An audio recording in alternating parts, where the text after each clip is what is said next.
Welcome to This Explainer. I am so incredibly excited you're tuning in today because we are going to completely shatter a very famous Sunday school story. We're pulling back the curtain to reveal this dark, hidden spiritual architecture that's literally embedded right into the ancient texts of the Bible. If you think you've got the story of the Tower of Babel figured out, well, prepare to see it in a totally different light. Okay, let's dive into this. The version most of us grew up hearing is, pretty simple. Humans get arrogant, they try to build a really tall tower, and God stops them by scrambling their languages. It's a neat little lesson about human pride, right? But the ancient theological sources tell a much, much darker story. This wasn't just about language. No, this was a literal cosmic divorce. It was the formal, devastating moment when the Creator actually walked away and handed humanity over to other spiritual beings. Section 1, the cosmic divorce. To truly understand this divorce, we've got to look at what scholars call the Deuteronomy 32 worldview. And to really frame our whole investigation today, we have to address a massive, glaring plot hole that has been sitting in plain sight in modern Bible translations for centuries. Now, what's really interesting about this slide is the standard text of Deuteronomy 32, verse 8. In modern translations, which are based on the medieval Masoretic texts, it says God divided the nations according to the number of the sons of Israel. But think about that for a second. That is completely illogical. Israel didn't even exist during the Tower of Babel. Abraham wasn't even born yet. There's literally no way that makes sense. However, if you look at the Dead Sea Scrolls, which are over 1,000 years older, they reveal the original text. It originally said God divided the 70 nations according to the number of the B'nai Elohim, the sons of God, divine beings. Section 2, the corrupt middle management. So what does this actually mean? Well, think of God here as a deeply frustrated CEO. He has just had it with a failing human branch that completely refuses to follow his direct leadership. So what does he do? He walks out. He essentially fires the human branch and delegates the daily management of those 70 nations to a group of lower spiritual beings. These beings are the B'nai Elohim. In ancient Ethiopian Orthodox texts like the Book of Jubilees and the Book of Enoch, they're explicitly called angels, the watchers or the 70 shepherds. They were assigned to act as regents. They were supposed to bring justice, to rule the nations on God's behalf. But they failed on an epic scale. They became entirely corrupt. They started demanding absolute obedience, and they set themselves up to be worshipped as gods. Guys, this is the literal origin of ancient idolatry. This creates a rigid, ancient cosmic hierarchy that people in the Near East actually lived under every single day. At the very top, you have the Most High, the CEO. In the middle, you've got this rogue middle management, the 70 shepherds. And down at the bottom, trapped in the branch offices, are the 70 disinherited nations of humanity. When ancient people bowed down to Baal or the gods of Egypt, they didn't think they were just bowing to a piece of stone. No way. They believed they were bowing to these literal, rebellious shepherds who actually held legal jurisdiction over them. And this brings us to an absolutely crucial concept. For ancient people, a geopolitical border wasn't just, ink on a map or a customs checkpoint. It was a literal, ironclad, spiritual border. When an army crossed into a neighboring country, they were literally stepping into the active domain of a totally different god. You can see this bizarre but totally fascinating worldview right in the biblical story of Naaman. So Naaman was a Syrian general who gets healed of leprosy by the God of Israel. He immediately renounces all his old idols. But what does he do next? He asks the prophet for 2 mule loads of Israelite dirt to take back home to Syria. Why on earth would he want dirt? Because in his mind, he lived in the jurisdiction of a foreign god. He literally needed Yahweh's physical territory to build a little holy sandbox to pray on back home. Section 3, Operation Abraham. So humanity is trapped. The nations are completely occupied. What does the CEO do next? Well, he doesn't just leave the world to these failing managers forever. He launches a massive strategic counteroffensive. And it starts with just one man. God calls Abraham, and here is where it gets really wild. Abraham's calling wasn't the start of some cute, peaceful new religious club. Not at all. It was a stealthy, cosmic rescue operation right behind enemy lines. Because all 70 nations were already occupied territory, God couldn't just pick a pre-existing nation.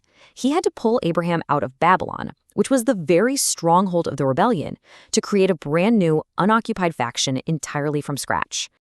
And this is exactly why Israel was the single exception to the cosmic rule.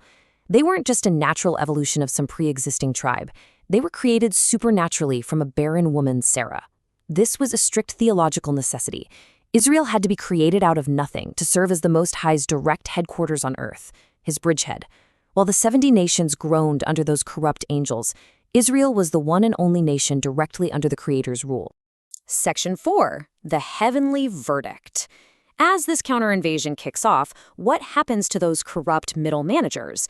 For that, our ancient sources point us to a highly dramatic cosmic courtroom scene in Psalm 82, where the Most High puts these corrupt spiritual beings on trial for completely ruining the social order of the world. The indictment is razor sharp. God doesn't just judge their arrogance, he judges their total lack of justice, how they let the wicked crush the weak. And then the verdict drops like a judge's gavel. God says, "You will die like mere mortals. You will fall like every other ruler." Boom! In one swift legal move, their immortality and authority are entirely stripped away. They are officially fired. Let's move to and see how this builds. Because a verdict always requires an execution. Fast forward centuries later to Jesus. Notice he doesn't just send out 12 disciples. In Luke 10, he specifically sends out exactly 70 messengers into the world. That is definitely not a random number. That matches the 70 occupied nations of Babel perfectly. It was a targeted, aggressive signal to the 70 fallen shepherds that the rightful owner had returned. And what happens when those messengers return? Jesus says, "I saw Satan fall like lightning." The power structure is actively breaking apart. And this all culminates brilliantly at Pentecost. If Babel was the disinheritance and the grand scattering, Pentecost is the ultimate anti-Babel. People from all the known nations suddenly hear the message of the Creator in their own native languages. The curse is reversed. The bureaucratic middle management system officially collapses, meaning humanity can finally bypass the bureaucracy and go straight to the CEO once again. Section 5, the final reconquest. This epic war finally wraps up in the book of Revelation. Now, people often read Revelation as this cryptic, terrifying horror story full of random natural disasters. But when you look through the lens of this ancient worldview, its true meaning is totally unlocked. It is the final legal settlement of the cosmic war. That famous seven-sealed scroll? Yeah, it's not a book of spooky predictions. It's actually an ancient legal property deed to the earth, and it is formally claimed by the Lion of Judah. All those apocalyptic judgments, the plagues, the trumpets, they aren't just random chaos.